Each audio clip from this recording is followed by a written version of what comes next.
I may put my. Oh, I'm. Hello. Hello. How are you doing? Quite Yeah, well. I tried the newer link first, and so I had to go back to find this good old link. Here we are. Yeah, yeah. So the week went by pretty fast. How about for you? Yeah, very busy, things happening.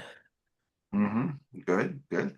So I read the two sheets you sent, and they look good. I mean, I will have to. I haven't had a chance to put in my thoughts of how this whole thing could be shaped and how uh, ERA, would be not just an idea, but as a kind of one of the central themes. Like where, I think we're looking. I mean, correct me if I'm wrong, but we're looking at the major themes of evolutionary catalyst and era, and sort of how to marry those two ideas with some trainings and with getting some people's ideas out. Or I would put it slightly differently. okay, Um, we're doing a training. mm-hmm, The point of the training is to empower people to be responsible. mm-hmm, So they're signing up because they already care, presumably, mm-hmm. at least intrigued enough, let's say intrigued enough to check out what we're doing. And the outcome I want us to achieve is that some of them take responsibility by becoming an evolutionary catalyst. So it's not about cheerleading responsibility. It's about let's make it happen if we can, huh? Mm-hmm. Mm-hmm. Right, but what I'm saying is going through the whole idea of responding with one's abilities. That'd be part of the training that I'd want to do. Is like how do you start to look at what are your abilities? So like the evolutionary catalyst idea is to work on reaching others to be a catalyst in terms of getting people's on board and era I see as a tool for people to take steps in their own life. So I mean, I yes, I am absolutely with you on the page of, big picture social change agent, reaching people, catalyzing change. And I also believe in um, people having a whole different variety of approaches and a variety of propensities and how to encourage people to look inside themselves to see what is a step they're prepared to do. It could be, having a dinner, a kitchen table conversation. It could be seeing if there's local community garden they can get involved with. It could be um, seeing what are the activist hot points in their area, and is there a group they can join and get involved with more radical things. It could, or it could be deciding to work with us further to design communication programs to reach more people. I mean, there's all these different ways. Um, so I'm just saying that that's how I would incorporate the ideas of era into what we're presenting, right? So it wouldn't just be, oh, here's an idea, era, and then that's it. It like it's a practical mechanism, ideally, and then I think the work to do, I mean, there's going to be a lot of work for ERA after, is to brainstorm with people. And I think that's the same thing for evolutionary catalysts. Ideally, there's a group of people who are really touched, who want to continue working together to brainstorm further ways to reach more people, and then to have more actions that actually bring about, concrete change. Um, and to brainstorm that together, like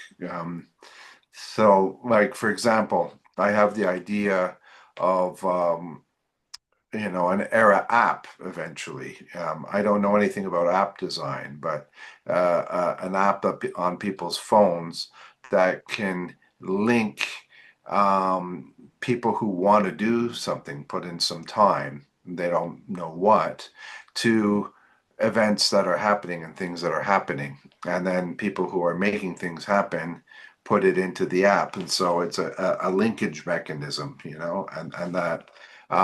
So I would want to be able to work with someone who knows about app design, and who, so through all this outreach, to have someone like that on the team that then gets excited about, okay, we can design an app. And I'm just thinking, I uh, practical applications, um, in terms of the era aspect, right? So Zero. so Yeah. mhm, So first comment is,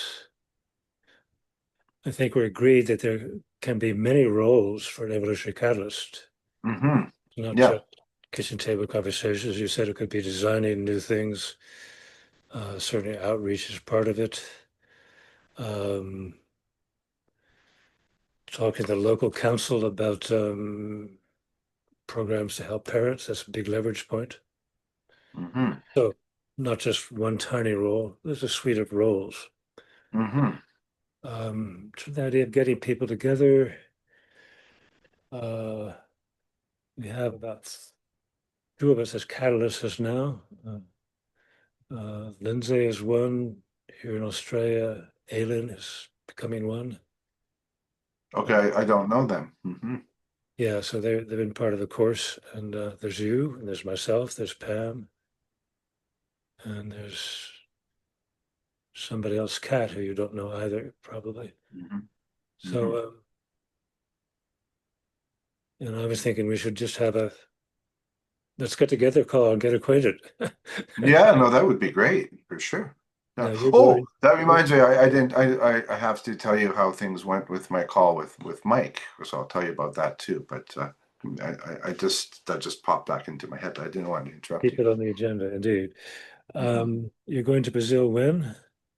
I leave May 6th. I'm sorry, March 6th. Okay, I'm just gonna note And that I'm, in my. yeah, yeah. And I'm back on March 28th.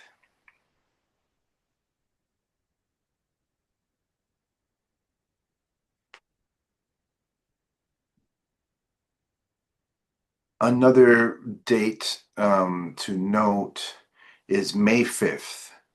Um, Jeremy is going to have me as a guest for the monthly meeting, Cool. and be talking about ERA. So I'm not, so I have to really prepare for that and be, and I have to advance on my constitution and have things laid out and have good questions. So that's going to be an interest. And I told Jeremy that you and I are cooking up a workshop, and he was very happy to hear that. And I said we probably wouldn't ask to do that as a DTN monthly meeting thing, but we would make it our own event Mm, mm. and advertise it, within the network and beyond, so So I want um to learn a little bit more about your passion for era. mhm, I'll context it. mhm, We have a dying civilization, mhm. and you want to mobilize people to soften the descent, I think, something like that. Two. Soften the descent. We can't stop it. Soften the descent. Yeah, no, I heard it. Yeah, I heard it now. I guess the thing with me is I still live in an idealism that even though we have a dying society, that I believe it's possible to actually change things around, not to bring things back to the way they were, but to have humanity not be on an extinction pathway. So, like, if the dying of our society is also kind of the rapidly Great closing. phrase. Great phrase. Not on an extinction pathway. Yes. Mhm, mhm, mhm, Now, here's my challenging question. mhm, We know what the big drivers of extinction are: mhm. the industry and economic growth and da da da. Um, it's not clear to me how people making permacultures contributes to stopping the extinction pathway. You see. So I think it doesn't stop it, but it's creating alternatives. It's doing things right. And yet, you're right. I totally see where you're coming from. That, okay, so that works for that small group of people for a questionable amount of time. And what else does it do? So what I see, and it's part of the central idea of ERA, is that it's individual efforts and collective efforts, and that there's already lots of ingenuity, lots of know-how, lots of great things, lots of frontline knowledge. There's lots of indigenous knowledge. There's a lot of technological knowledge. There's a lot of in genius amongst the human population, that if focused away from the corporate mindset of short-term profits or maximizing profit, and it's really about shifting what the focus is, and that the focus should be on ecological integrity, I was thinking this the other day. People are saying it has to get beyond ideology, political ideology this way or that way, and it's not going to get us anywhere. And then I thought, it's not ideology, it's ecology, and and and ecology is relational, and so that's, to me, that's my passion for ERA. It's the ecology part, that so one part of it is that we shift all this thinking and put it into ecology. What does ecology need? And then ecology includes all the relationships, but including starting with yourself and then with other people. So that includes, peaceful and everything. But then the biggest part is reestablishing good relationship with the rest of life, which means we have to transform everything we do. And with this focus, instead of driving the economy, this is the focus on how am I going to do it? How am I going to get my peace? It's how am I going to help ecology rebound and be healthy again in a way that humans can continue living with them, and I know it's very ideological, how to get people aboard that, because I mean we're so many steps removed from that. Well, And so that's in that regard, I think it's fair to say both of us are committed optimists. exactly, I'm a committed exactly, optimist. That's boots and all. That's what we're doing. exactly. So, I think having different approaches to getting at it is absolutely fantastic, as long as all the approaches have the same common focus. If the and goal, and it's to be real about it. And I think, you know if we look at the bottom line, what people call the bottom line is making a buck, people will understand that that's the bottom line. But that's not the real bottom line. And so So an understanding of what the real bottom line is. And I think that's, here's my version of that. Are you familiar with the word vision? Vision, French. It's a moment of thrill, often associated with fear if you look up the dictionary definition. But Mhm. I'm imagining there come a collective vision where folks in Australia, folks in America get, my God, the trends are disastrous. We have to change. And that from that collective realization, then all the towns you're talking about will repurpose from the military, from making a buck to how to be designed to survive, whatever. Yeah, you see, my issue with that is that we have the boiling frog syndrome. Like, let's just take one example, the rise of authoritarianism in the US, uh, where we're at the point where murderous thugs are killing innocent civilians that have nothing to do with whether their express purpose of being there in the first place is right or wrong. It's just, it's not even part of the purpose to, It's cold-blooded and murder. it's cold-blooded murder. And it's gone to that point in stages. Like if this happened, like, let's say, even 5 years ago, there'd be all the outrage that's pouring out would be, there wouldn't be talk about, well, this or that. It'd be, these people need justice, and there would be a consolidated um, stop to it. And Did you, maybe did you ever read Dark Money? Dark Money. Yeah. I've heard of the book, but I haven't read it. It's Who very wrote that one? Jane Meyer, Okay, yeah. thoroughgoing, very savvy investigative journalist. Mm, And to paraphrase or sum up what her book is about, she describes how in the 1980s, the Koch brothers right. realized that if they were to succeed with their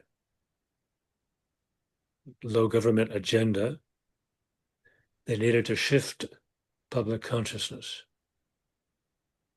Hmm. So they didn't bother with tactical fights. They didn't bother with political fights. They set themselves on the course, asked the question, how can we affect public consciousness? And the way they did it, uh, they got savvy people to articulate academically their philosophy, liberty, small government, get that in places where decision makers could see it. They also funded local underground groups. Again, the passion for liberty. That's appealing. Um, and beyond the scope of my thinking, they also ran week-long seminars for young lawyers who might one day become judges. And you know where that went. So the ideas I have about mindset change are what they embodied decades ago. And that's what really led to Trump today. Mhm.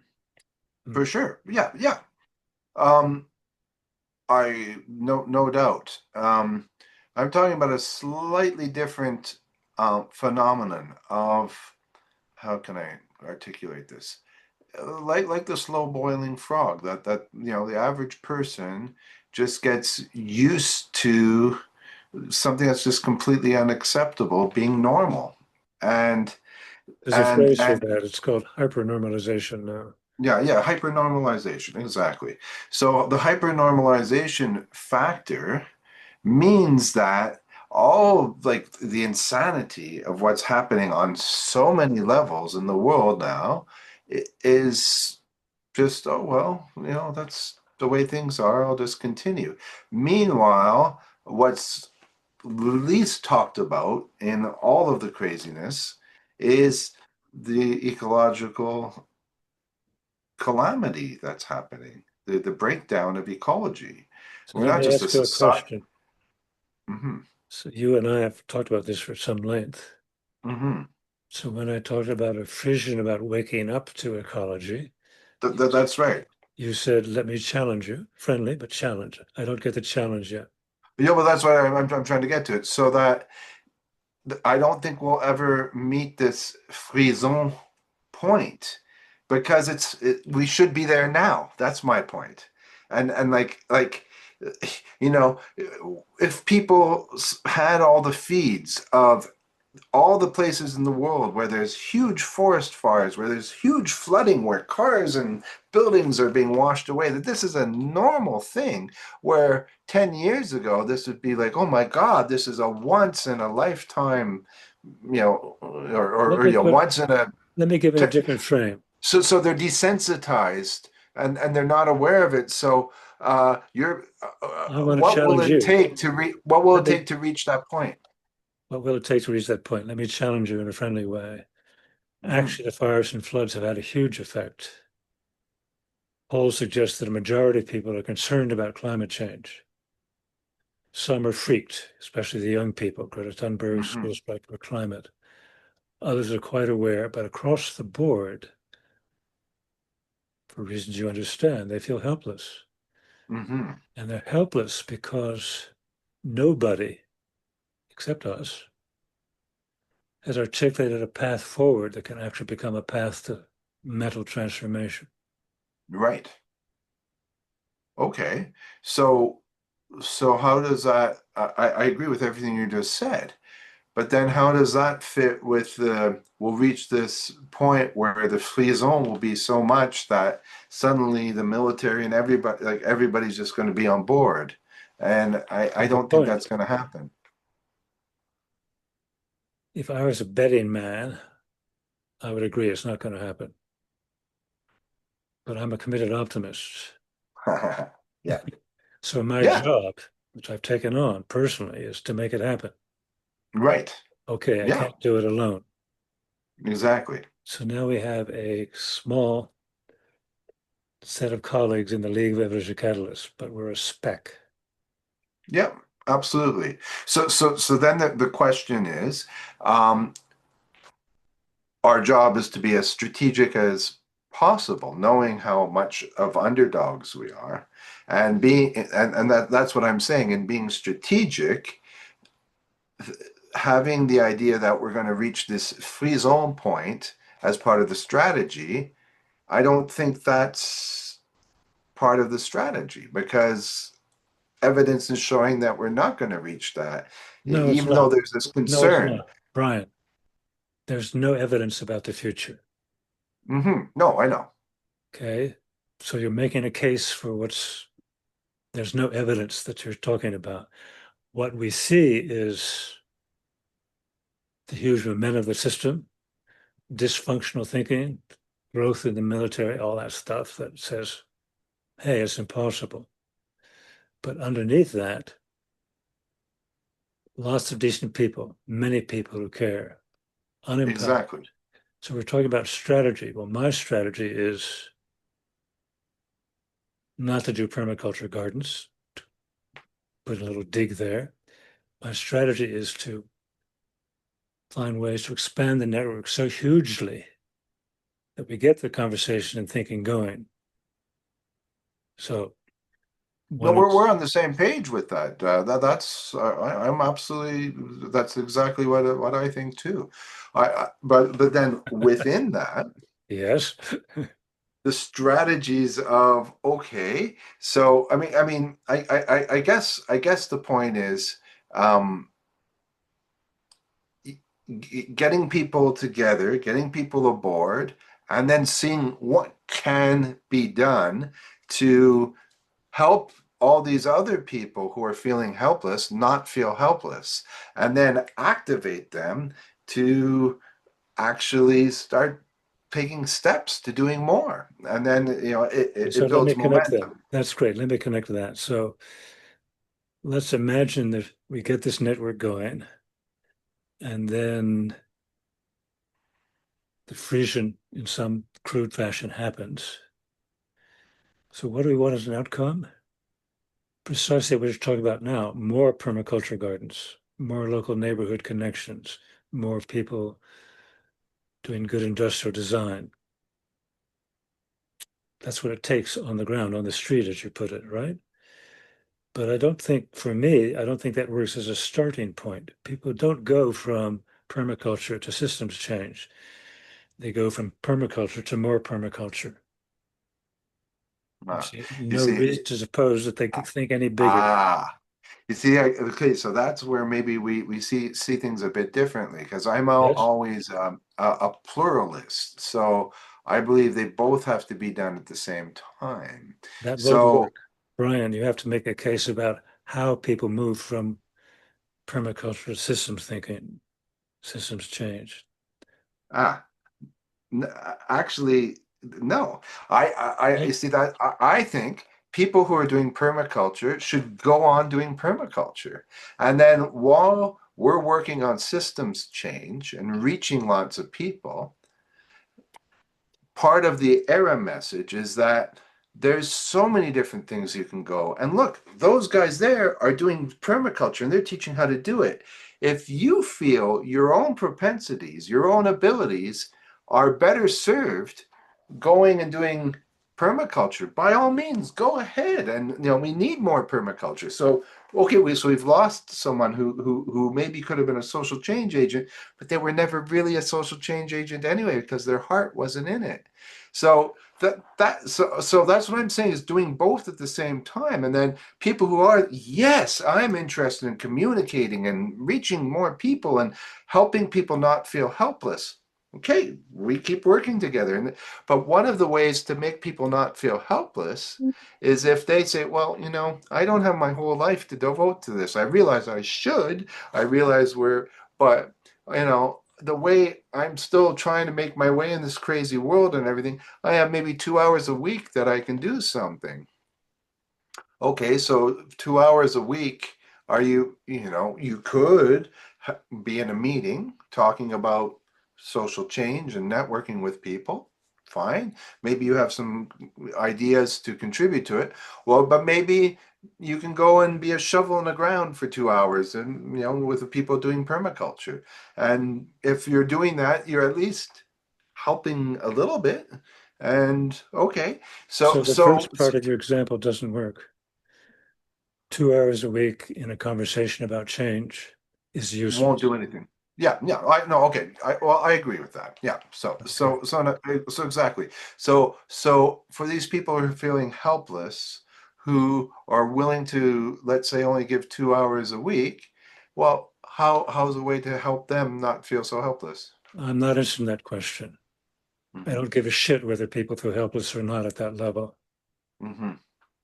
What I give a shit about is whether people feel helpless about changing the system that drives their destruction. Hmm. So I'm not into helping people better about climate change and disasters. I'm not into anxiety workshops. I'm Hmm. not into No, soothing no, people. I'm not interested in that either. But you see, I'm not sure if you see where I'm coming from in this. You're You talking haven't made a about, case, but I really want to get it, Brian. You haven't made a case yeah. yet. Yeah. Okay. So what I believe we're both talking about is revolution, a new type of revolution. And that's what's necessary. It's going to take that. And then what I'm saying is in the planning for that, in the agitating, if I mean, I don't mean that in a negative sense, but I mean, working on how to get people to care more or to feel their care and then to link in with their care. Ah, Um, nice, nice. yeah, so that's part of the biggest job, in what we have so much in common on.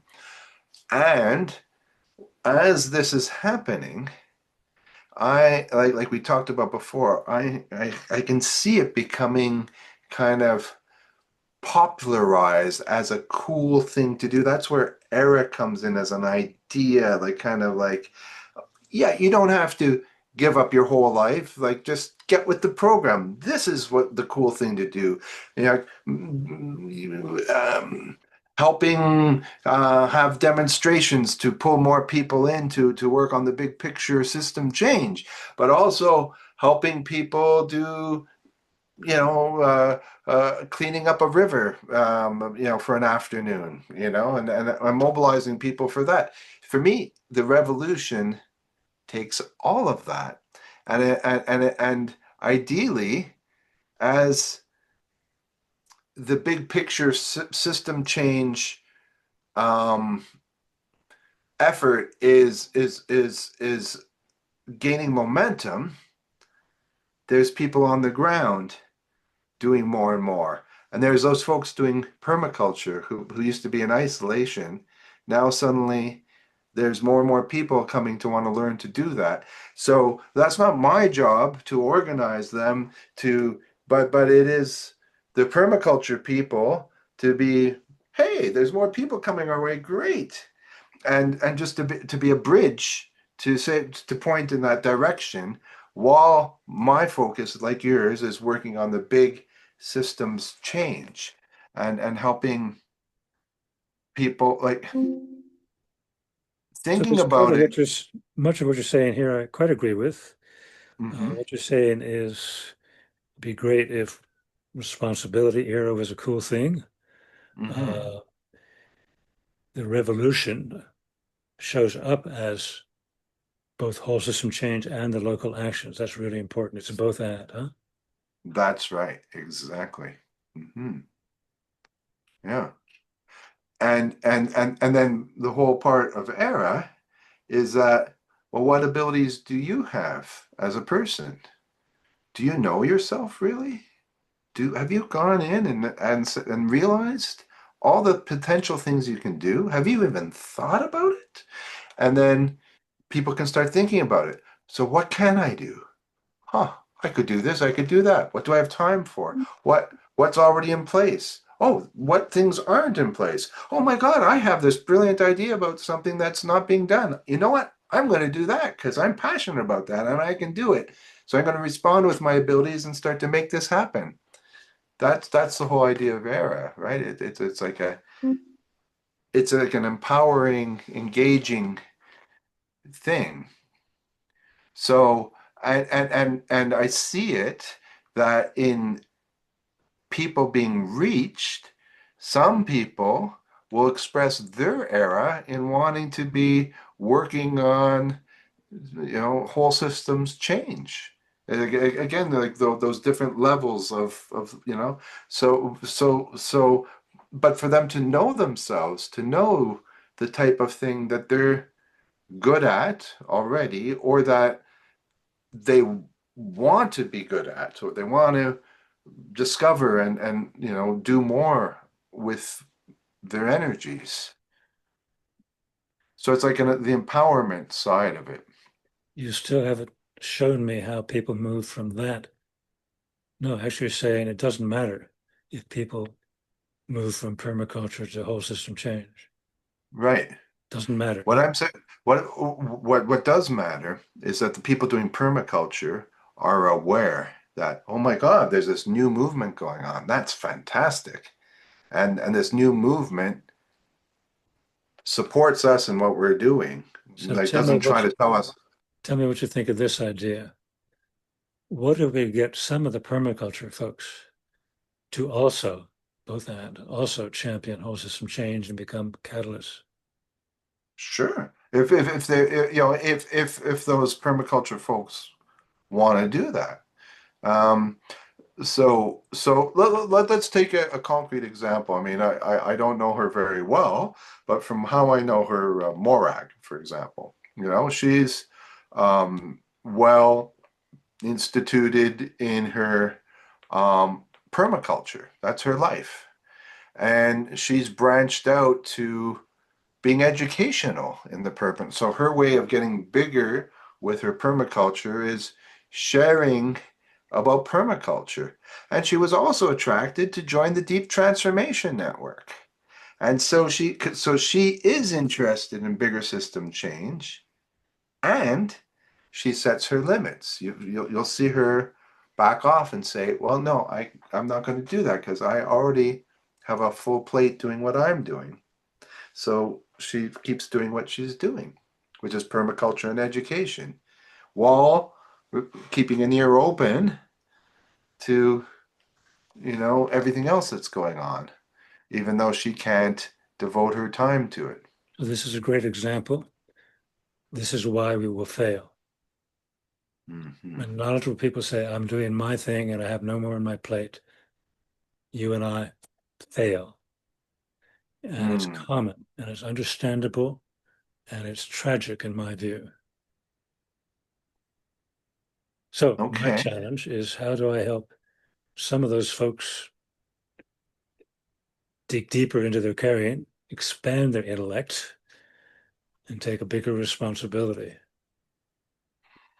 Yeah. That's I totally get the way you're seeing it. And I think I see it subtly differently. And let me try to articulate it. Um,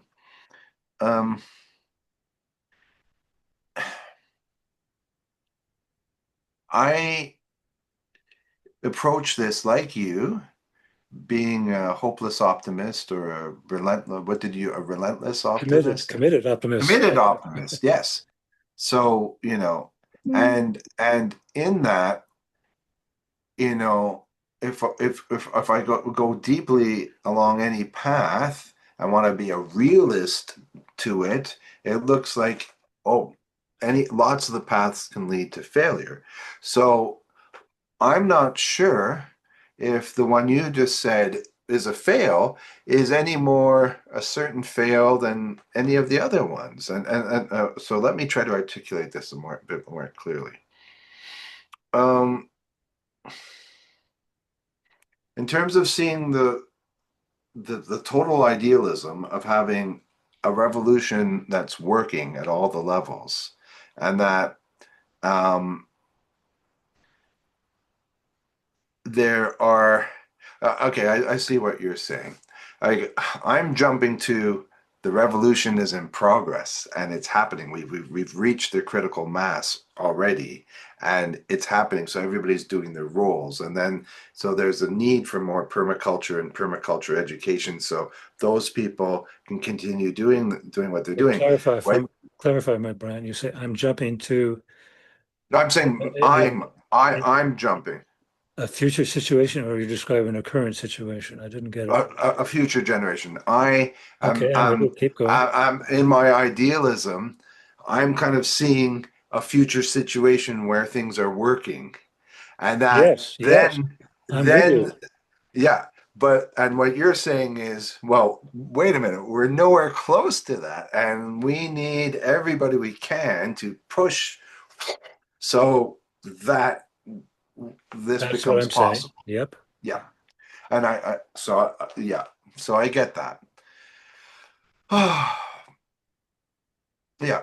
So I guess I have to say you're right on that one. In that my optimism brings me to sort of leap into the vision of the way it ought to be with and I sort of I leap over the step of, well, we're nowhere fucking close and we're where we are now. Oh, And this vision is all very well and good and can still be part of the blueprint and plan and like idea of, hey, we can go this way. But the job is to get people interested in working together on moving together. So that comes down to the pathway, right? So let me Like, bring in another language first. mm-hmm, Use the language of revolution. mm-hmm, I would suggest let's think about evolution, helping people think better, function better emotionally. mm-hmm. Back to Yeah, the Koch brothers on the one hand, or Dylan Meadows on the other, mindset change. yeah, evolution. Mm-hmm. Mm. So that's another thing that I've often said is that we're at the point in our social evolution as humans where we have the opportunity, if we're smart enough and organized and together enough, to deliberately choose the pathway we socially evolve by, rather than just letting the tides of history sweep us over, over the edge where we know we already are. We Yeah, already are over the edge. that's And really important. so Mm. Now, so here, just to to comment there. consciously Yeah. choose our social evolution. Well, use the language of choice. I would say slight framing in the same direction. We can, some of us, consciously contribute to social evolution. We can help other Mhm. people grow. Hmm? Well, that's evolutionary catalyst. There you go. Yeah. Now, the work you're doing with your transmitting indigenous knowledge, I see that as mindset change. That's a contribution. You're teaching people, look, there's this deep, rich way of thinking, way of being in the world. This is what we need for the future. It's what we need for now. So that's a different mode of being an evolutionary catalyst, in my view. It's a good one. Yeah, yeah. And then trying to have like kind of a plan, like a blueprint, something that makes sense. That like so hence the Constitution, right? And I haven't gone to the principles yet, but here, if we were actually to do this at all levels of the system, and we had people at all levels of the system saying, yes, we need to do this, ah, then we'd actually transform the society. So how do we get there? Well, so what I'm doing is creating a tool, like the Constitution for Era as a tool. And then the idea after to have an app to help people apply is another tool. But and then I see kitchen table conversations is a tool. And all in the role of being evolutionary catalysts. So I guess that becomes an interesting training, like how like because it's really it's about reaching people with some core ideas on how people can get involved and be together and on the same wavelength, working for the same vision of what we have to get to in this enormously difficult time where it's ever even more difficult to imagine that because it's Mm. burning and going, and flooding and, you know, we're going right down the drain. Um, and no, I'm just reminded of something else I want to share with you. Um,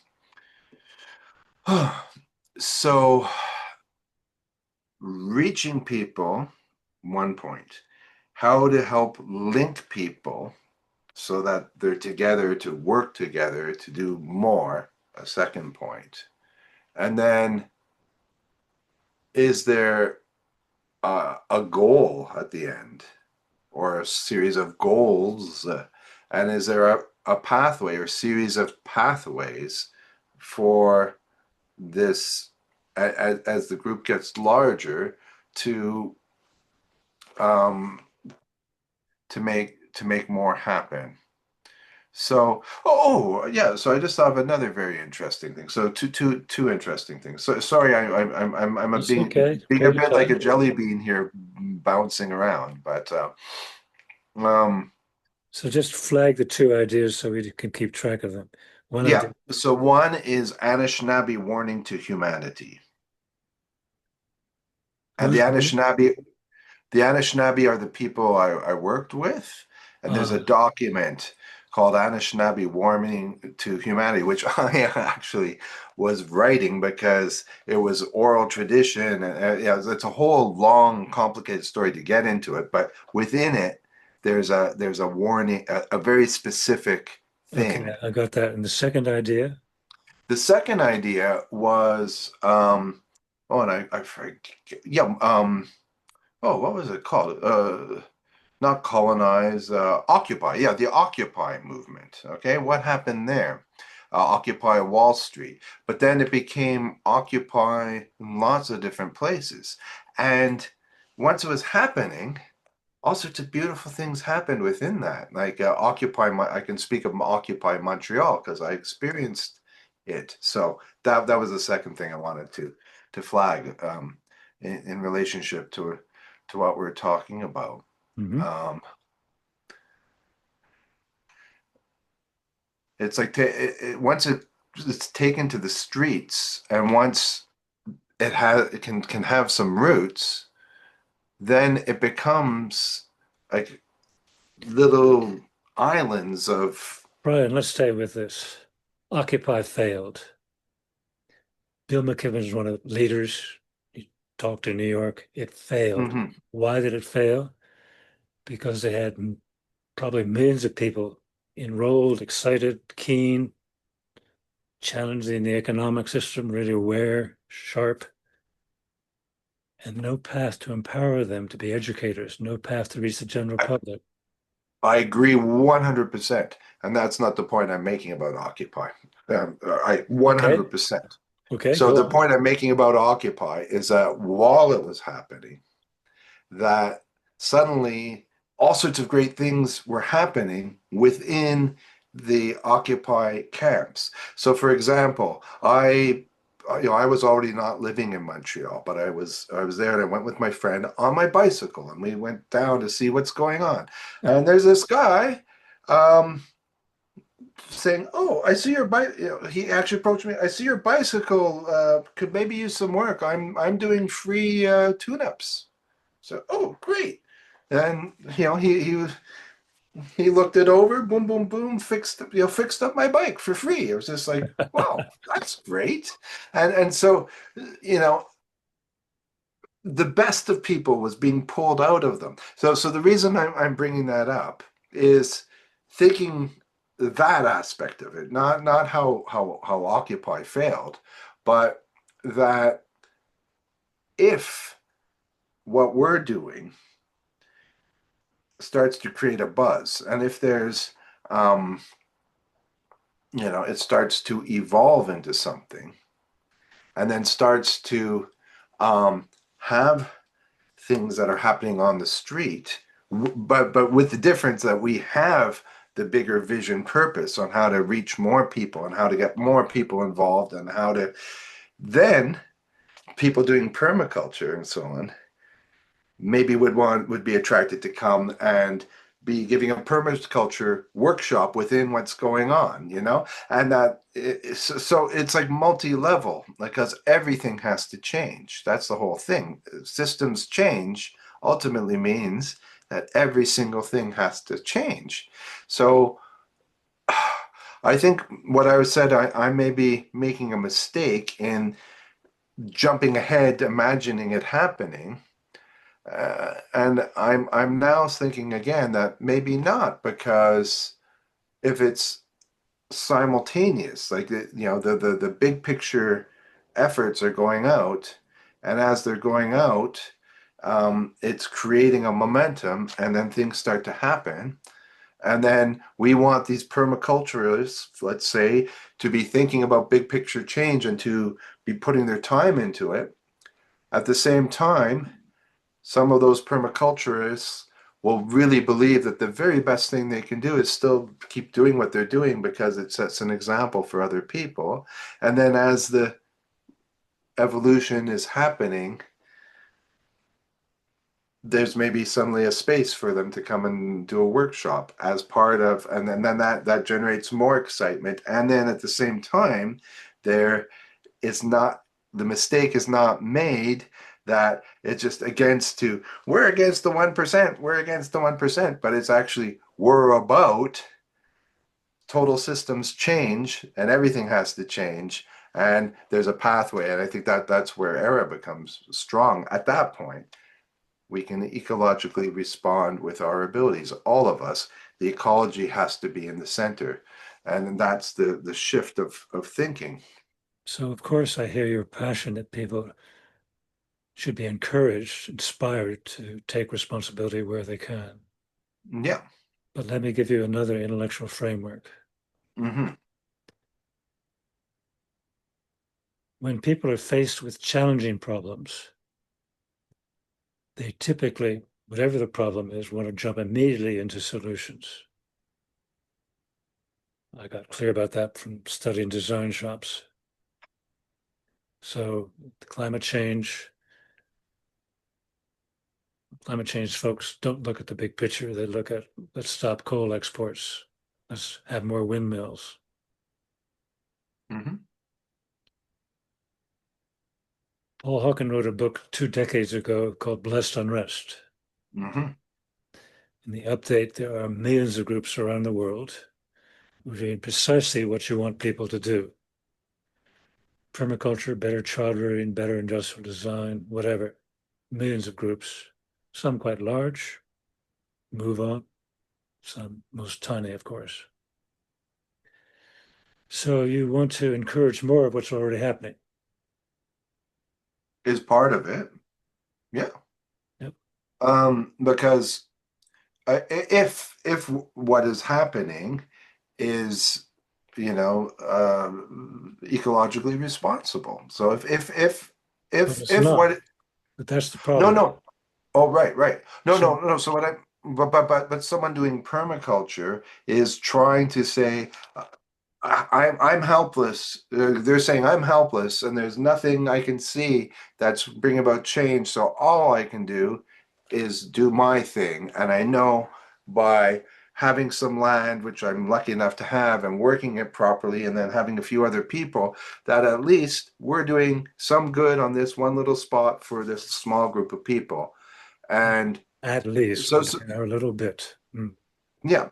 So someone like people, and what you're saying is if we're successful in having large social change models and ideas on how to get there and actually activities that are doing it, some of those people who were feeling helpless before and would want to be working will come and work. Others, no, I'm going to keep doing my thing.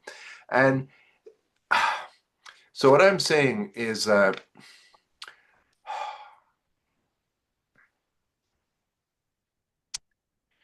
everybody working to the best of their abilities, and it is the whole system's change. It's going to happen, and that if it's not in individual silos, but it's a collective thing.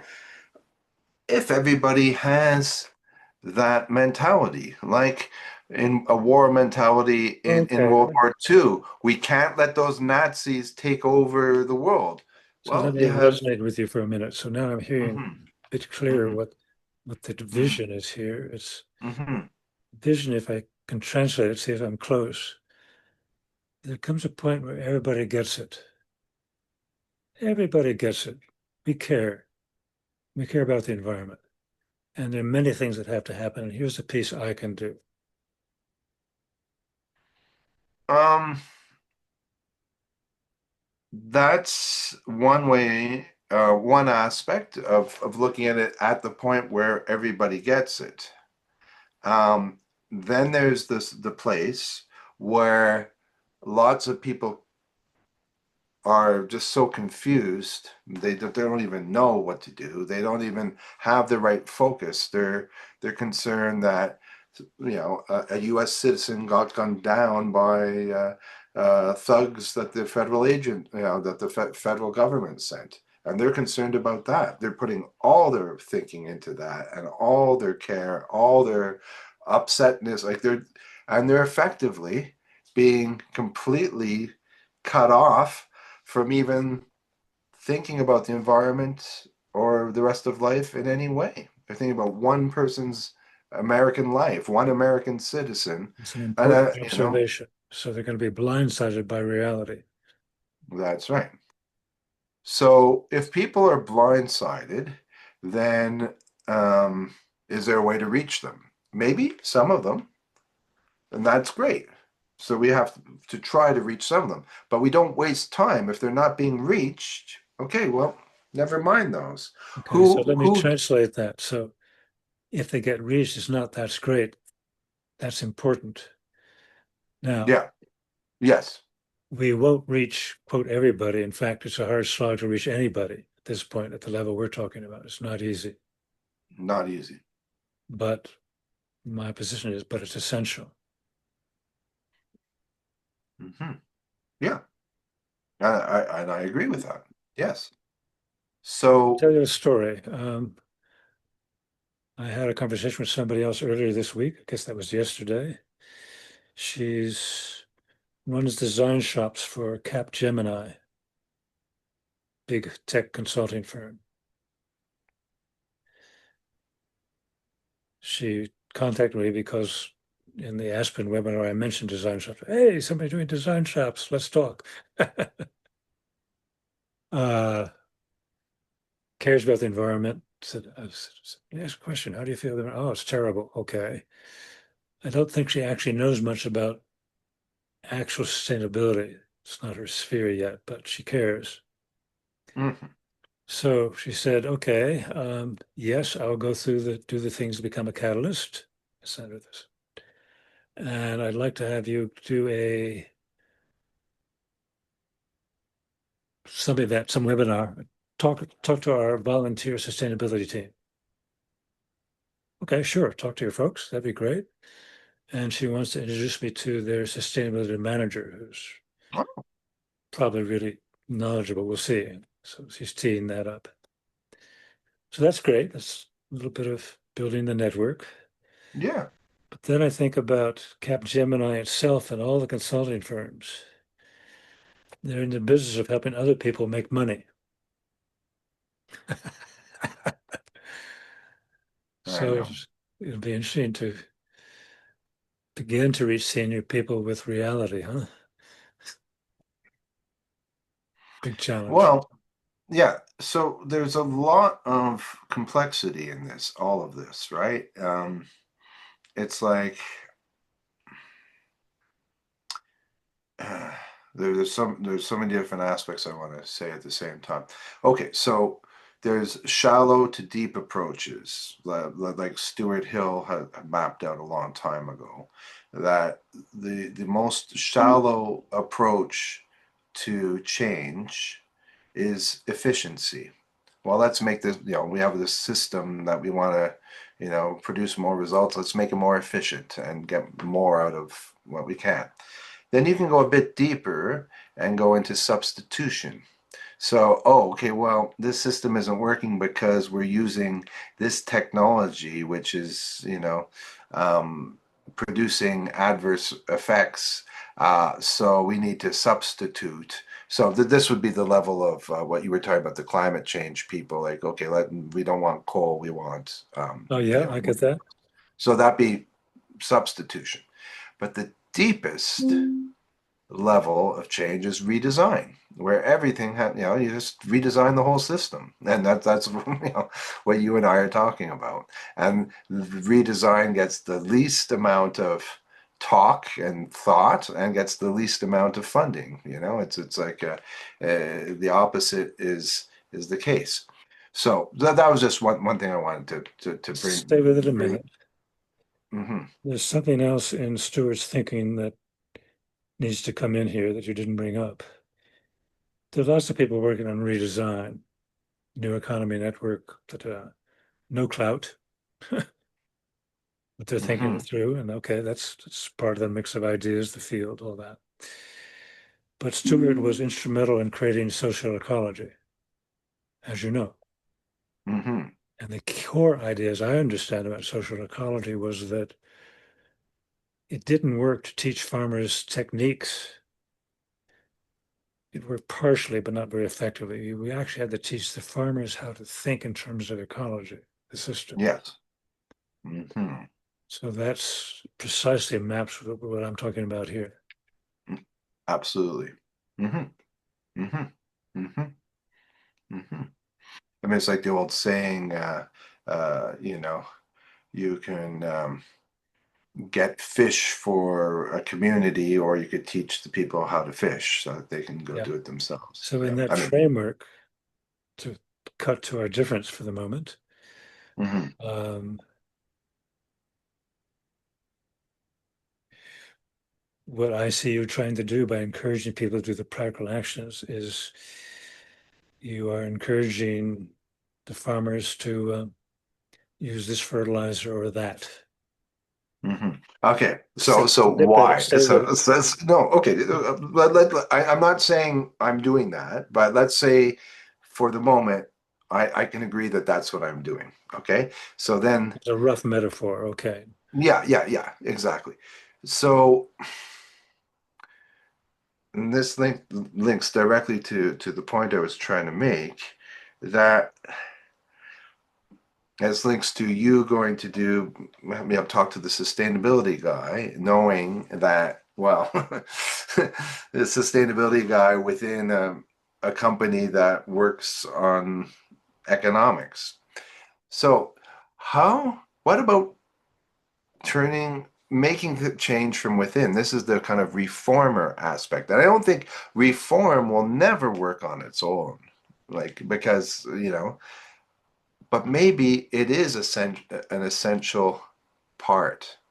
And so, for reformers to make whatever changes they can, even if it's at the shallower levels. And that's similar to, well, put in a couple of hours. It's better than you doing zero. And for people willing to do it.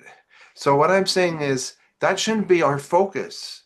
None of that should be our focus. But there should be an allowance for people who are attracted for us to be able to point, okay, go over there and do that. And if you're not willing to That do allowance is built more, in, Brian.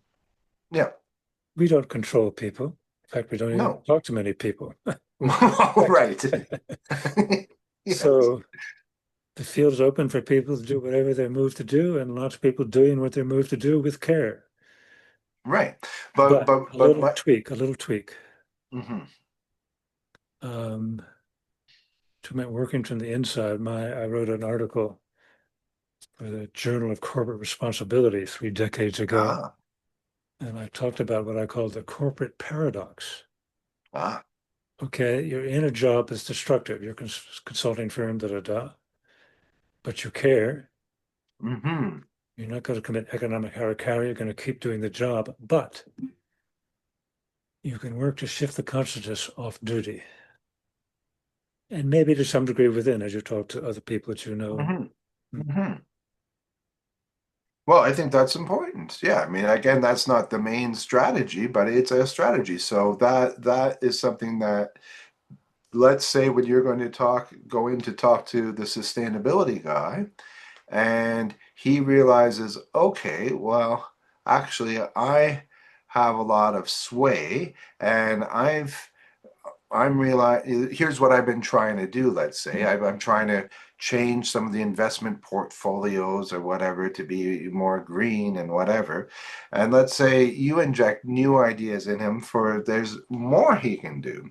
And then he realizes, oh my God, well, actually, the CEO of the company always wished he could do more because he cares and he'd want to reinvest his money to support a cause that's actually creating ecological change. And so, like, linking things together so that wealth that's generated in this terrible system that's destroying the whole world can still maybe be reinvested into um, people who are working more on the substitution level and stuff, which is still better to help design greener technologies so that we're not polluting and contributing to climate change, and meanwhile we're also not cutting down forests and helping increase the hemorrhaging of biodiversity. So this one corporation feels they have some things they can contribute to help that, like and so that's the and you're dealing with the corporate paradox, but you're trying to bring some good out of a bad situation, and so part of the Actually, I don't buy transit. it. I have to keep saying it. I don't buy some good. That's what everybody goes for. Uh, Mhm. I would like the sustainability manager to become an evolutionary catalyst and begin to talk to senior people about the realities as we know. Mhm. If he could talk to the CEO as a person, that would be great. Now what people do is understand, and they do their best. So interface carpets, they're not perfect, but they did make huge changes in reducing their ecological damage. Get healthy ingredients instead of toxic swamp, for example, for their carpets. Exactly, yeah. Hmm. But it remains that unless Part there's of this precision, of the cancer. It's still part of the cancer. So yeah. Hmm. yeah. No, So no, absolutely. so let's shift over to since I want to work with you, and I actually want you to be the lead for this DTN webinar, then how can we integrate ERA into this in a comfortable Well, way? right, exactly. So that I would like to do some work in working with also from the notes today, the notes from last time, and then your run scripts. I'd like to do some work in um, injecting what the era piece would be, and then for us to talk about that from there. Okay, sure. Yeah. Now we're running. Yeah, I'm going to have to go very soon. So there were three other things. Very quickly about Mike Nickerson. I had a really good talk with him, but it was Mhm. about reconnecting mainly. I met his wife, and then he realized, oh, there's this other person I should probably meet. Turns out, probably isn't going to happen, but maybe. But she's retiring and shifting her focus and everything. And he wants to learn more about ERA. He has some things he's done recently, and some of them are good. Actually, I'll send you one of it's an 8-minute video. It's really quite good. Yeah. And then I brought you up and said that how we're working together. So yeah, I met Andrew, and that's great. And yeah, I believe in evolutionary catalysts too, except, and this was his except, without the capitals. So his style and is not to be saying, here we have a great thing we're working on. He didn't say it in these words, Mhm. but I'm trying to understand where he comes from. He, I think, by nature is extra humble in his approach on how he does things, and so that was his comment. His comment was just simply uh, without the capitals. So, in other words, yeah, I'll do my own evolutionary catalyst thing. I do it, but I'm not going to make a thing about it. Like that's sort of I'm going to do my own thing. So it goes. It's a totally different approach, and so that's probably why you two never started to work together because he I guess. Another example of failure. If we don't collaborate, we're unfocused as big. Mhm. So But But it he is, didn't. He wasn't a hard no, and I didn't even ask him if he was interested in collaborating. We doesn't didn't matter. even It go. doesn't matter. That's Mike is Yeah, being Mike, and that's how it is. yeah, exactly. Yeah. So so I just felt I wanted to report Thanks. that, and who knows, as things develop, maybe he will like go, oh, wait a minute, I'm aboard. I mean, it's creating. I've never understood, I still don't, why so many people have a passion for individualism, for doing their own thing. I mean, I've talked to lots of savvy people, and you and I are willing to work together and go beyond, and there's some others, but there's so many who say, I'm just going to do my thing. And it's in groups too, among group leaders. Yeah, yeah. No, I agree, and I'm puzzled by the same thing, Andrew.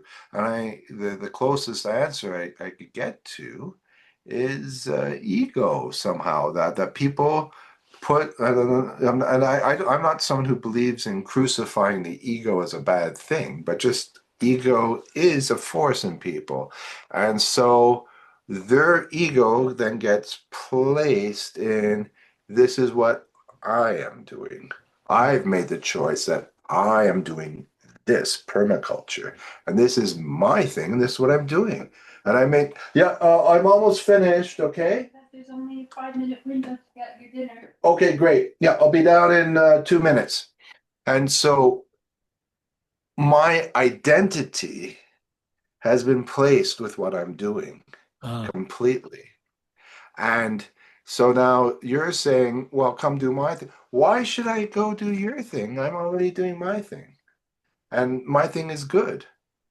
And like you're going to criticize that I'm doing permaculture? Like what's wrong with you? I use the phrase just for fun. We should work together on a project bigger than all of us, Yeah, because I recognize the attachment people have to their thing. Hey, there's more to it than it's not Andrew's thing. It's what the times need. I know. But people have a very, very, very, very hard time seeing that, True, and true. and I've and and noticed. and and and they'll want to point a finger of Andrew is in his ego and thinking, listen, we have to do things Andrew's way. Brian is in his ego saying we have to do things Brian's way. And why the fuck should we listen to you? Like, and it's a big problem. So I'm that's hopeful something that we need to think more about. I'm hopeful that as we begin to build a network, it will become a kind of a magnet, and then things Yeah, will get a bit easier. I, I, But you I had would some more say points you wanted to make.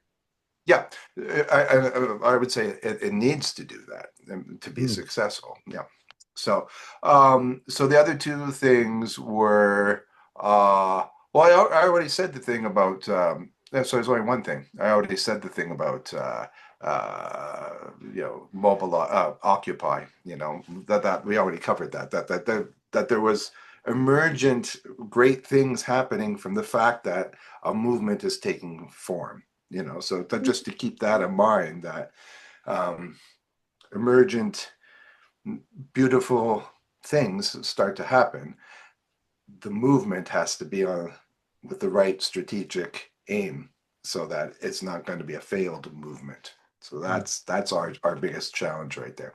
So then the other thing was the Anishinaabe warning, and that is one part of it. I won't go into the story. I'll have to tell you that some other time. There's a document. I can send you the document. But the point I wanted to bring up is it starts with the idea that the creator had a brother, and the brother wanted to have control of his piece of things. So the creator said, yes, you can have control of this amount of the people. But he was greedy and took control of more and more of the people's minds. And what he brought was a corruption in the way people behaved. And it was only when the leaders of this corruption were brought right to the edge of the pit he was leading them, that's when they would see. So it's similar to this frizone idea, but it's like it's talking about corruption, And their message was corruption has to be shown. How does the corruption work? And if it can be shown in one place, it goes all the way to the king, all the way to the pope, all the way. Thank you. Because there's no time. You don't have time now to come down. Oh, So really? just continue your call as long as you want. Okay. She has a piano. She's a piano teacher, and she has a student coming. And there's a little window for supper, so that's. But she has to be in the mode of getting ready to receive her student. So. So actually, I'm not super time pressured now because I have a bowl of soup. Oh. But yeah, so that's just another way at it is corruption and the corruption to me is the divisions created in people. They say the devil is in the details. I say the devil's in the divisions. Like all the if there is a force, all you have to do is create a division and or disconnection. Actually, it was a disconnection. Yeah, but division works too. But disconnect people from caring or being aware of something or focusing on something or working together. Instead of working together, it's disconnected. Well, the devil's work is done. Like it's just nothing, and that's the corruption, and that's exactly the overwhelm. I forget the term Bannon used for Trump's technique, but just to overload. There's just so much outrageous stuff. There's just so much you can't possibly deal with it all. And then meanwhile, there's super important stuff underneath it all, like gutting all the environmental regulations and killing any baby steps that have been taken to get people off of fossil fuels. I mean, a few baby steps were taken, nowhere near enough, but even those baby steps are no. And we're back where we were way before those baby steps were even taken. It's just like insane. So let's play with optimism again. So Chinese yin Yeah. yang. So greater yin turns into lesser yang. You're familiar with that idea? Mm-hmm. So as things are getting so bad, then the deeper compassion of the American people started to show up in Minneapolis, for example, and around. Yeah, exactly. So maybe the pendulum will swing. Yep. So that is part of the strategy too, is that with all this outrageous stuff, as that pendulum is swinging, we're saying, hey, look at us, folks. We have to pay attention on changing everything so that we don't destroy our future, so that we can actually keep living on this planet as human beings. My thought about the way to say that is, again, one-to-one conversations at this point. Mm-hmm. Um, Yeah. But But money, I can imagine doing an advertising campaign along what you just said, mm-hmm. but with, say, it's a poster or something in a newspaper or on a bulletin board, but with a link to us. Mm-hmm. But to make that work, we have to have administrative folks who can actually handle that. I can't handle a big influx. Yeah. So No, we're that's right. still patiently building. That's right. Right. Exactly. And again, the era idea takes that in as well, that as it builds, different people have different abilities. So it's like, oh, okay, well, someone has to manage influx. Well, guess what? I'm great at doing that. I love Yes, working yes, databases and stuff, and so I'll do yep. it. And then we're like, yes, and then so well, I'm actually worked in the advertising business for 30 years. I'm retired, and I know all the tricks of the trade, and all the time I've really cared, and I want to put those expertise instead of getting people to buy junk that they don't need to actually join a movement where they can learn new skills and help co-create change. Mm. So Mm. yeah, so as this builds, and we want it to build, it will build. You know, I'm confident actually it's going to build. Whether it will be successful or it will then fizzle, whew, we can't No, predict. it won't fizzle. It's designed to sustain itself because it's I've thought all the way through. Okay. So again, Occupy Democrat raised the alarm. No path to action. We have the path to action. But whether succeed, no guarantees. We're doing our best. Mm-hmm. Mm-hmm. I guess the part that I'm still not understanding is the path. Like the path is to have more one-on-one discussions and reach more people, and this way, and that it will build. But then, what is the path for all these people to do together to elicit the changes? There's an assumption there that people need to get together. Hmm. Now, we've talked about working through groups, but if we were to bring together, and there are millions of groups, literally, so 6 zeros, logistically, we're not going to bring together the leaders of many groups and have a productive conversation, both because it's can't have many in a conversation and because people have their egos, as we've talked about. But maybe we don't need to. Come on, girl. We have another guest. Hello, My dog, Sparkle. hello, Who's good, Spark. girl.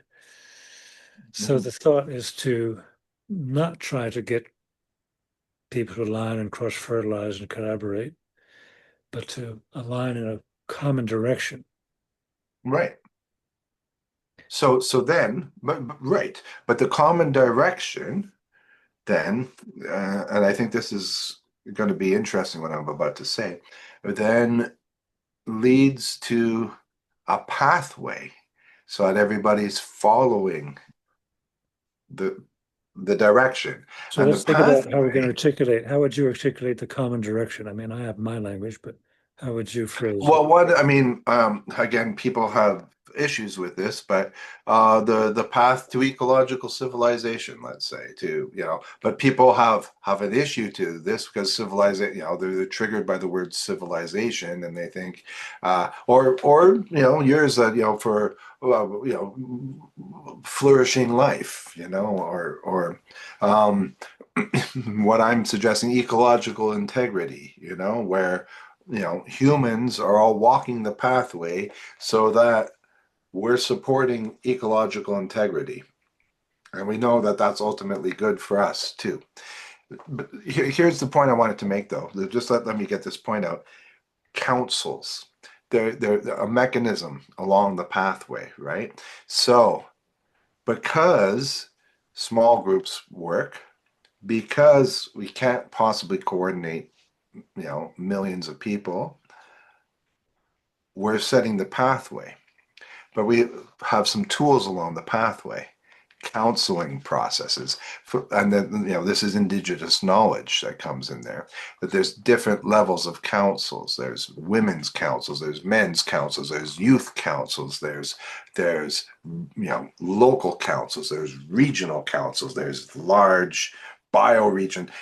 So ultimately, people start to think in terms of that, and think that we're going to be engaged in these different types of councils to then talk the details of what has to be done and organize ourselves to do it. I grasp the idea. Are you willing to be challenged again? Yes, of course. I'm always like, well, I think it's very good that we challenge each other because, So the everything will be idea of that much councils stronger. is, yep. Several decades ago, Paul Raskin of uh,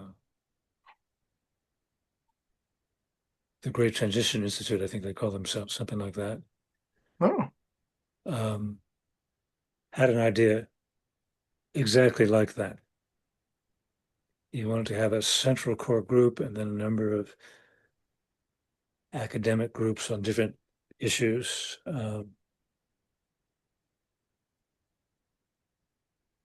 It didn't get legs, and I think the reason it didn't get legs was because it was administratively too complicated. And I think there's a simpler way to get at it. So you've articulated a number of ways of articulating our direction. DTN also has life affirming culture, Yeah. equalization, dot, dot, dot. The one I've been championing is to evolve a compassionate, ecologically sustainable world. Yeah, that's beautiful. Because it's I got love the that. two principles. Mhm. Now, the more abstract idea in back of that is that if people grasp the emergency and grasp the system and accept the goal and, your language, take responsibility, the idea of the evolutionary catalyst education model is help people do all that thinking as succinctly as we can, crudely, so that they have a feeling for what must change at the big picture, economics at the core. And then from that, spontaneously, all the lower stuff will get much more juice. Okay. Yeah. So by osmosis and organically, things will just start happening. Yeah. Happening So even more. so We're seldom, yeah. yeah. So maybe we're getting right to, like, if there's one central change that has to happen. And I think that could be it. Like, ejecting the economy as the central core of everything, and No, then replacing it no, with no, ecology. Brian. No one central change. It's multifaceted Mhm. and many high leverage points. So I just Well, articulate some to make my case. hmm hmm The fundamental one is, in general, mindset change, changing people's thinking. hmm Specifics, that means that's what you're starting to get to, shifting from economic growth as the desired goal to an ecological civilization as the desired goal. But another leverage point is preventing trauma, better child rearing, and with that, helping people resolve trauma. hmm Uh, then there's sub ones under that, better industrial design, a whole bunch of stuff to. Sure. Okay. So taking those two that you just said, I would say there's a difference between those two. That yes, indeed, having people have a way to mitigate and diminish trauma and overcome trauma, that is indeed an excellent leverage point. But that's not the central, you know. Yeah, ejecting the economy would be, because that is the mindset. Like the Uh, reality is ecology, then we have society, and then economy inside, which is just a tool for exchange. That's what it's supposed to be. But uh, instead, it's economy, and then society is there to feed the economy, and then the ecology is there just to take whatever we need to make that happen. So it has to all be like that. That's just, it's wrong. So but there's there's a some a bigger. leverage point in like we could say having trauma is wrong, but trauma happens. So having alleviating trauma is a leverage point, but having a focus and a system and a mindset that is actually completely wrong, that needs to be fixed. So let me articulate that a bit more, because there's something that's not part of your thinking yet. Okay. Trauma isn't something that just happens to people and it's regrettable. It's something that actually shapes what the Abenaki elders were talking about in the creation story. The leaders of the world are all severely injured humans. They had Mhm. terrible upbringings. The ones in England often went to private schools, boarding schools abandoned by their parents and unloved by them and having to conform. Mhm. I'm not sure quite happened with the background of folks in the American State Department, but they're all sick. Yeah. And then, okay, so trauma appears at every level of society. So traumatized people, some, not all, readily accept the demographic challenge to go to war. One analysts have said the roots of war lie in child abuse. Mm. There's more to it than that. That's- If somebody invades you, you're going to go to war, even if you're not abused. I would go to war, probably. But there's some deep truth in it that unless we raise people in healthy ways so they can think better, love better, care for the environment more, feel part of nature, da da da. Mhm. Mhm. Totally agree. Yeah. So that's why Uh, compassion is in the phrase. Unpacking compassion, it means doing that. It also means embodying partnership respect relating. mhm. Yeah. Right. Respectful relating. Exactly. Yeah. And you see, I'm not arguing here. I'm just making like a point that the concept itself of ecology, just ecology itself, has it all. It has relate like everything's relationship, right? Everything is because it's how life relates with itself and with everything else, and it's manifest in the um, you know, in the indigenous prayer, all my relations. It's like, it's you're related to everything. It's then goes into the interconnectedness of everything. And it's like everything is relation, including ourselves. And so if we're busted and or unwell or acting in compensatory ways because of trauma, then all our relations are going to be unhealthy. And then we have an unhealthy ecology or a disrespect for ecology. So absolutely, it's a huge, huge, huge thing. I didn't mean to um, suggest that I was trying to put it aside. I wasn't. Oh, okay. Um, That's what it felt like. yeah, yeah, no, yeah. So I apologize for that. I It's all right. that yeah. Um, and you brought home the point back to me that it's a healing journey like this is a healing journey, so maybe Yeah. that's the central thing, that this is a healing journey. We have to heal all our relations, Mm. and we're not going to But do that with the Brian, again, I'm watching your thinking. You seem to be looking for the one leverage point. I'm suggesting no one leverage point, several okay. leverage points. Okay, well, you're right. Okay, so I'm going to Okay. stop thinking of the one. I'm going to abandon that. Yeah.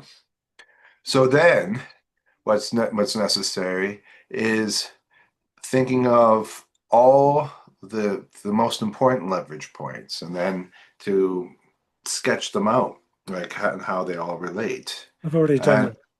yeah. It's in the kitchen table conversation model. It's in the Hmm. outreach slide deck. We only have to touch a few major points. So economy, that's big. Population is big. Psychological trauma is big. And then people need to recognize the institutional and the corruption and all that stuff, of course, but many people do. Hmm. So we need to keep it as succinct as possible to make it manageable, I'm thinking. Okay, but right away, those are all fantastic. Right away, I see that there's some other huge ones. Denial, um, crisis of caring, because we're so anesthetized through the trauma and everything, and we don't even Stop care. again. So stop again. Right, denial. So we have a tool, escalating disasters, personal conversation right in our face, global warming, war, toxic chemicals to break through what is for some people denial, and for some people it's all too much. Mhm. Separate compartment. I know it, but no. Yeah, overwhelming. Yeah. Mhm. To move out of that into we've got a platform. When you see what's needed, let's make change happen mentally and then institutionally. Um,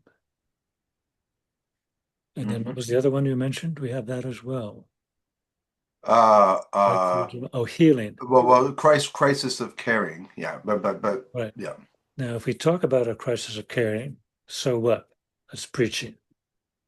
But if we give people tools to resolve their trauma, Then they care.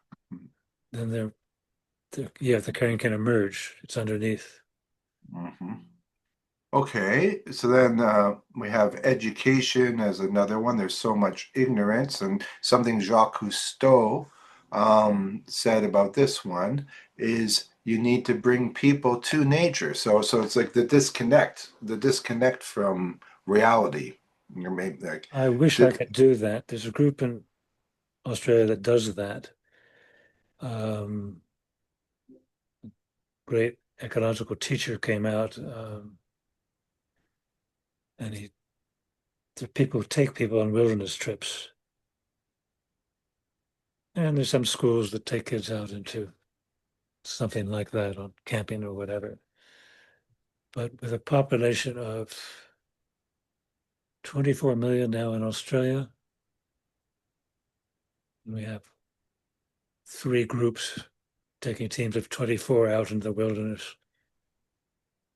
So nice to have, but hard to action. right. But in terms of building a future, I'd say that is so important to have as a well, it's part of the Constitution is education, right? And so that's the one I'm working on right now. That's And good. Now, another piece, can I bring it in? mhm. Do you know Don Jacobs, Four Arrows, by any chance? I've heard of Four Arrows. Don Jacobs? His name No. his his name is Don Jacobs, also known as Four Arrows. Oh, okay, okay. Oh, I thought Um, it was a book. Okay, but yeah, okay. Don. I No, met I don't know him. I met Don years ago somehow, um, and recently we reconnected. One of the things he's done, which is coming out this year sometime, pretty soon, is he made a deck of basically animal cards, maybe 50, who knows how many. Mhm. So meditate on each card and the message of the animal as a means of helping little people imagine some kind Mhm. of connection to nature and the world and indigenous perceptions. Don acknowledged me as an indigenous thinker, not because I'm connected to the land, I'm not, but because I think in terms of systems. Okay, that's nice. Um, I plan to more regularly do make the language of Four Corners blessing or appreciation to embody myself a bit more in that. Mhm. Mhm. Already, since I have a front yard, there's a big bushy damosia bush out front, and I always, when I come home, I pause and I connect with the energy, say hello, how you doing? Send you a blessing. Great. um, so I think that's another tool, another modality Mhm. I'm sure working on. Mhm. But I also think that the biggest leverage point has to be fear of coming disasters. And that's why we should accept slowing the economy. Mhm. Interesting. Hmm. Hmm. See, the way I see it is part of the transformation that's necessary is the modalities. In other words, there is fear, and there's good reason to be fearful. But once you feel a negative emotion, the emotion has done its job because it's signaled something. So you pay attention to something. So the fear is super important for people to start paying attention. But once it's served that purpose, then it's an impediment because it just will destabilize that person. So they have to be brought to love because now that the fear has signaled something that you're paying attention to, and you care and love the situation that is being um, victimized or oppressed or whatever, and you want to see that not happen, and you want to work with your efforts to change that. So, I'm imagining a different pathway just to keep blowing my own horn. yeah, yeah. The pathway is from fear to fear, not being stuck there. You're quite right. But grasping this is what drives it, and then taking responsibility for communicating my usual rap, right? Yeah, no, for sure. I like that pathway too. Yeah. But it may be Fear that to responsibility. Yeah. implicitly, since we're talking about environmental collapse, fear and love are the same thing. You wouldn't fear it if you didn't care for whatever, your own life, for nature, for the world. Hmm? I'm not sure. Yeah. Well, yeah, it's interesting. I mean, to get right down to the brass tacks, right? It's from a Darwinian sense of evolution, which I think is real. It's not the whole picture, but that it's about survival, right? And Survival, the yes. drive to survive. And so all our emotions are there to help us express our abilities to survive. And so fear is there to signal us that whoops, there's something we have to pay attention to. Okay, I want to survive, so I'm getting away from that danger. I'm going to conquer the danger, or oh, there's something I'm doing that's a danger to my own survival. I'm going to rethink things and change. So yeah, so it's a signaler, um, and um, the positive emotions are for what we want. That's good for our survival. So bringing this down to survival, maybe that's. I mean, You asked about a path. Can I show you a path? yeah, please. Give me a minute to find the diagram.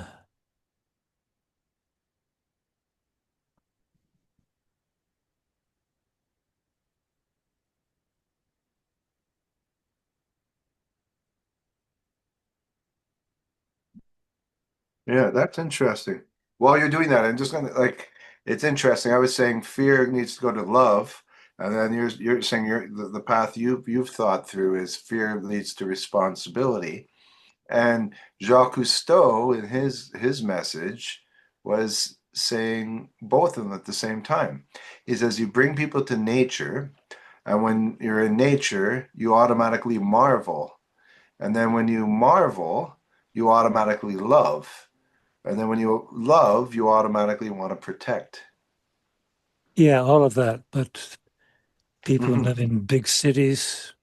They see a few trees in the park.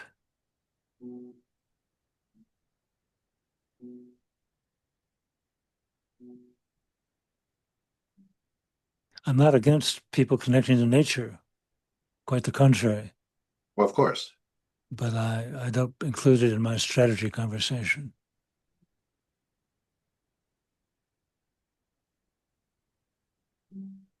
Hmm.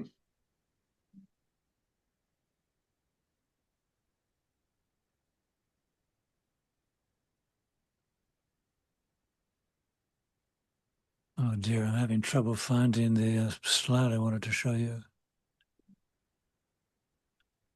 Okay, well, you could describe it and send it later. Sure, I can describe it because it covers ground we've already talked about a lot. So let me come back to here. You were asked about a path, right? Yeah. So do you have a piece of paper there? Mm-hmm. Actually, let me get a new one.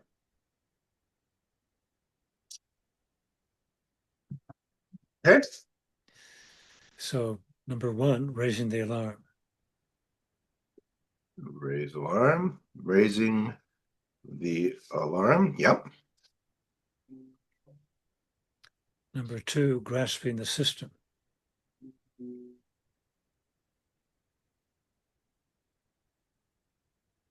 Mm-hmm.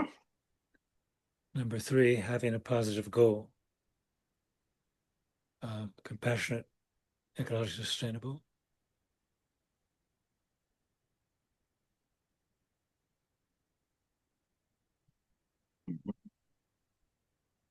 Number four, engaging the leaders of groups, leading to members becoming evolutionary catalysts.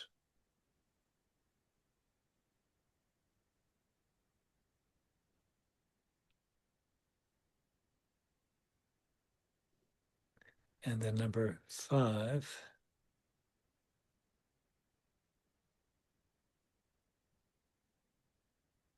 Uh-huh. if this is successful, if we could really take it to scale, then all the practical work will get enormous more juice.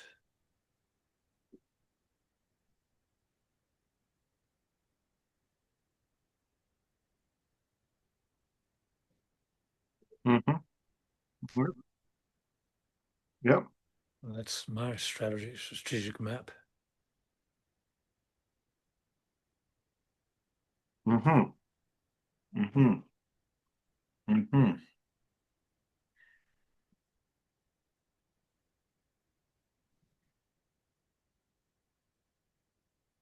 Mm-hmm. So it's interesting. So that gives me, like, for me to see how ERA either has a parallel pathway that with all these, you know, bridges, or is in fact part of the pathway.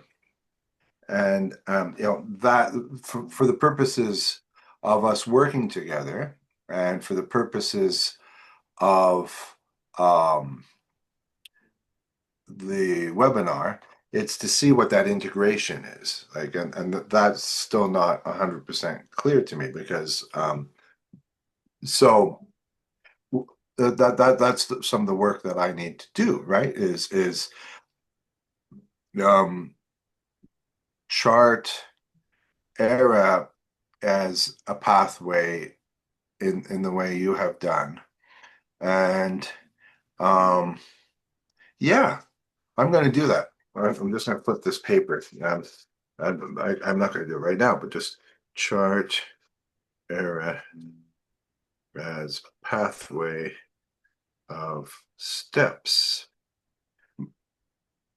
Because, yeah. Now what about the leverage points you have on this pathway? Would you say that each leverage point um, brings you to the same pathway? Not brings to the same point, but they're part of cultural evolution. Okay. Aha. So the cultural evolution is the larger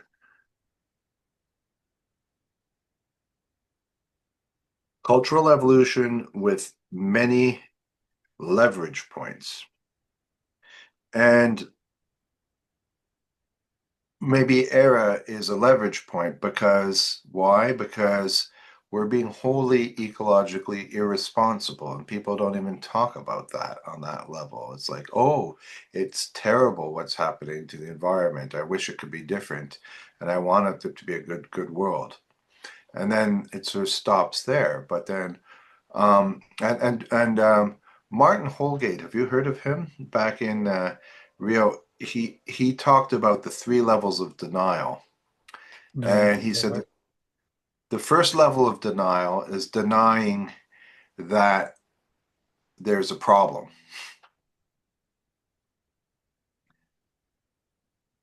And then the second level of denial is denying all the implications of the problem. Like, okay, well, that's a problem, but maybe it's not so bad. Oh, we could do this, we can do that, and it's not so bad, or And then, but the third and the hardest one is the not denial that each and every person has a role to play in addressing the problem. And so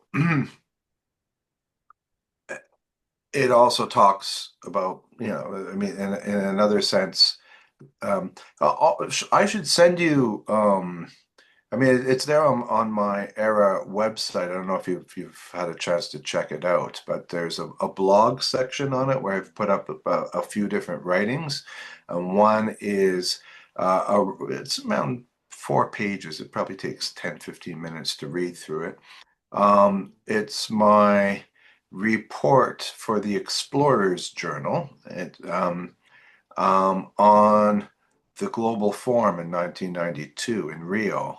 And I was there, and this is where the non-government met. It was the first time there was a huge non-government summit parallel to a UN government summit.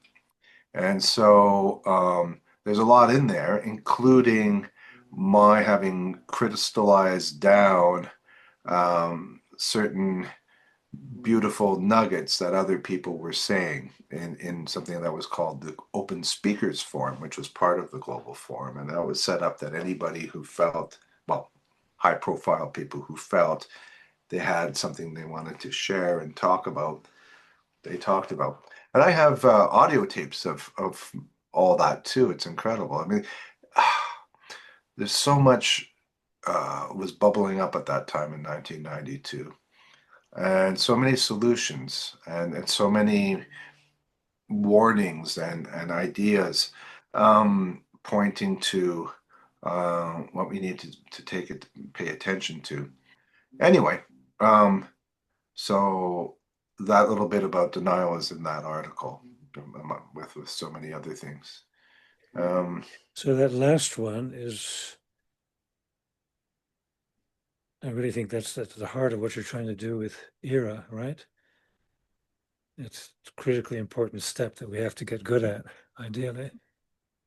Yes, and exactly, very much so, that there's something for us all to do by taking our responsibilities, and we get at it, our equal responsibilities, by responding with our abilities. And it's an individual thing. So yeah, do your individual thing. And it's a collective thing because the sum is so much greater than the parts. So if we actually get our act together and can act as a body of a collective that wants to create the change, then we're going to get somewhere. And to be thinking strategically on both those lines, for individuals to be thinking individually, how can I best respond with my abilities for ecology? And as an individual, how can I best express my era as part of this collective? And if and this is the big Right. if. Once again, I have to bring this up. So that's thinking in individualistic terms.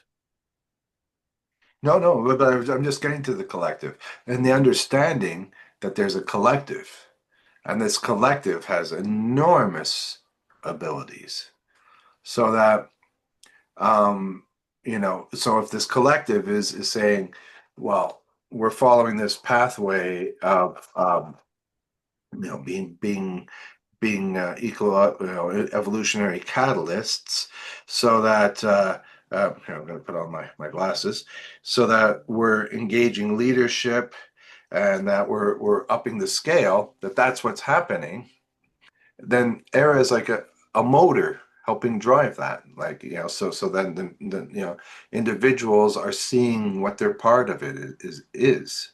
And they're seeing that they can do their own little thing, but they can also act for this big thing. They could do both, and this big thing is happening. You can do So both. that's Era is about that. That's Era. So just stay with that in a minute. I think that's critically important. People want to do what they're moved to do. Yay, keep at it. That's what you're saying, and I'm saying it too. And you can lift our game in the ways we've been talking about. Exactly. So we're actually saying the same thing, because it's, I mean, if we get really down to it, it's like what actually needs to happen, right? So they're just different ways of describing, or perhaps having an entry into people's minds to think about how they can approach seeing it. But ultimately, it's exactly that. Mm. That, yay, keep doing your thing. And guess what? If you're not doing anything, well, bloody well do something. And, there's all these other people doing their things. You can join with them. But what's even more important is join with us to help reach lots of people. And then everybody is going to start doing more. Well phrased. That's really great integration. Yay. This is all being recorded, which is great. So that's good. That's good. Um, yeah, and it's great, by the way, Andrew, that you go through these and take notes. But at some point, I might want to have access to the videos to go over them also. Anytime you want, I'm happy to send a video. Excellent, excellent. Mm-hmm. So maybe that's a good yay point to end for today. But yeah, I think we're getting somewhere. I mean, well, not I think. I know we're getting somewhere. There's a synergy happening, Yes, yes. and that's encouraging. So I think one of my next steps will probably be to organize a webinar time for our small team so everybody can meet each other and Yeah, okay. Well, so that would either be, I mean, it could even happen when I'm in Brazil. I'll have my computer, and No, I'll do it my in daughter. February. I'll do it in Yeah, February. We need to better that way. Yeah. get it started. Hmm. Pam wanted to delay, but I don't want to delay, so I'll Okay. just do it off my own back. Okay. Good. Okay, great, And Brian. then you're seeing that these people who are already evolutionary catalysts would all be part of the seminar. That they, but would you want them to have roles in the seminar, or just to be sorry, the webinar, No, or no, no, no. You and I are doing our webinar. you're right. That's us. This My thought is this you is just getting the pot boiling for evolutionary catalysts to see. Yeah, we build a community, get to know each other, Yeah, see yeah, what happens. yeah. Great, fantastic, wonderful, excellent. Okay, excellent. So, Okay. do we try to do this every week? Well, yeah, I guess we should try to do this every week until I go. Yes, yes. Let's see how we work. Excellent. So in a week at the same time, your Tuesday night? Um, Actually, for next week, Monday would be better. But then that's cutting it close. Yeah, Tuesday I won't be able to. Tuesday and Wednesday, definitely I can't. So, but Monday I could. Um, so that puts it at 6 days, or I could do the Thursday. I mean, for me, which is the next day for you, anyway. Yeah. Let me just check something, because I got an email just came in from the Capgemini person, Mm-hmm. and she'll be proposing dates for us to talk.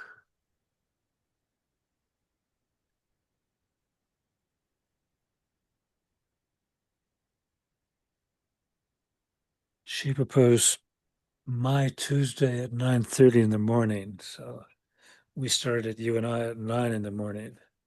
So let's work Yeah. on. So, yeah, because that'd be my Monday night. So why don't we do Thursday then? My Thursday, which would be your Friday morning. Oh, yeah, that'll be fine. I think it's done. Let me just double check. When?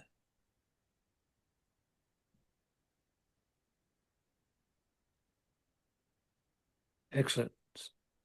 So I'm ready. For me, it's 5 o'clock on Thursday, the 5th, and for you, it's 9 o'clock on the 6th. That's correct. All good. Excellent. Okay, so and actually, it's good that that gives me a bit more time because I do want to, before we meet, have my chance to really sit with this and enter in how Era overlays or integrates, because yeah. Yep. Yep. And Okay. if and will you have a chance to go over our notes from today I sometime didn't soon? plan to. Oh, okay. So maybe you could send me the video then from today, because then that will I could be because I mean we covered lots of ground today and It was lots actually a of very rich conversation. So yeah. I'll put the video on YouTube as a private YouTube Yes, and send you the link. that'd be great. Fantastic. Yeah. That should work. Anyway, one way or another, we'll get you either the whole thing or in bits and pieces. Okay. Okay, Okay, Brian. great. Okay. Have Okay, a good time till we meet again. all good. Bye. Oh, and by the way, would you like me to send some what I see as key little writings that I've done? Sure. Yep. So I'll do that too. Okay, great. And didn't you mention a video about something? What was that video? Oh yeah, Mike Nickerson's video. Yeah. So okay, um so I'm gonna make these points. Andrew, um, private YouTube of January 27th.